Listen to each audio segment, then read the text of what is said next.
ছাত্র জনতা আন্দোলনে অংশগ্রহণকারী ও তাদের পরিবারের মনোবল ভেঙে দিতে সর্বোচ্চ অপচেষ্টা চালায় শেখ হাসিনা প্রশাসনের পুলিশ। ডিবি হেফাজতে নিয়ে নির্যাতনের আর্তচিৎকার শোনানো হয় কোনো কোনো পরিবারকে। আওয়ামী লীগ সরকারের পতনের পর মুক্তি পেলেও সেই নির্যাতনের যন্ত্রণা আর ট্রমা থেকে বের হতে পারছেন না নির্যাতনের শিকার ভুক্তভোগীরা। সুলতান মাহমুদ আরিফের রিপোর্ট, ছবি তুলেছেন বদরুজ্জামান জুয়েল হোসেন। তার আর্তনাদ, চিৎকার, কিন্তু চুপচাপ। কে কে কাঁদতেছে? কে? কার ফোন? কার চিৎকার? কে কাঁদতেছে? ফোনটা আস্তে করে রেখে দিছে। ঢালাইয়ে দৃঢ়তা, নির্মাণে নিশ্চয়তা। প্রিমিয়ার সিমেন্ট, ঢালাইয়ের রাজা।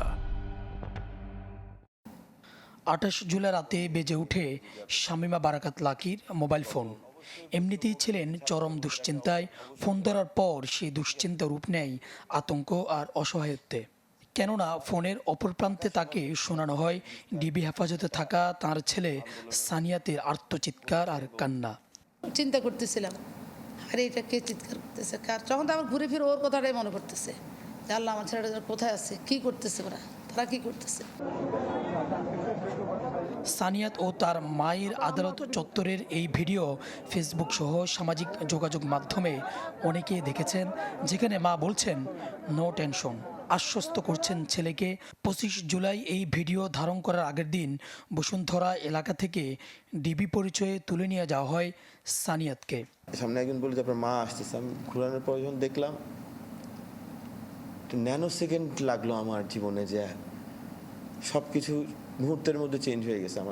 আমার মধ্যে কোনো চিন্তা, চেতনা, ডর, ভয়, কোনো, এটা অন্য একটা মুহূর্ত, মানে ক্ষণিকের ভিতরে একটা চেঞ্জ, এরকম। এটা সুবহানাল্লাহ, এটার আমি ভাষায় প্রকাশ করতে পারবো না। সালাম দিয়ে তো দুই হাতে উঠে গেছে। তখন আমি ওকে বলতেছি যে বাবা, তুমি কোনো টেনশনই করো না, কোনো চিন্তা করো না, নো টেনশন, নো টেনশন। লাথি দিতে আপনার এই জায়গাটা আমার। ৬ অগস্ট রাতে মুক্তি দেওয়া হয় সানিয়াতকে, কিন্তু এখনও ডিবি হেফাজতে থাকার সময়ের নির্যাতনের ক্ষত আর যন্ত্রণাকে সঙ্গী করে চলতে হচ্ছে তাকে। ব্যাট দিয়ে যখন আমার এই জায়গাটা, যখন আমার লাথি দিতে আপনার এই জায়গাটা আমার একদম ভিতরে ডেবে দিছে। এখানে আপনার আগে এগুলো লাঠি দিয়ে ছেঁচা বলা যাকে আর কি, ৫০ থেকে ৬০টা লাথি দিছে। ৮-১০ ঘন্টার কম ছিলাম না প্রতিদিন। সানিয়াতের পরিবার চায় ছাত্র জনতার উপর নির্মম হামলাকারী ও নির্দেশদাতাদের কঠোর বিচার, যেন আগামীতে কেউ আর জনগণের উপর এমন নির্যাতন করার দুঃসাহস না দেখাতে পারে। সুলতান মাহমুদ আরিফ, চ্যানেল 24, ঢাকা।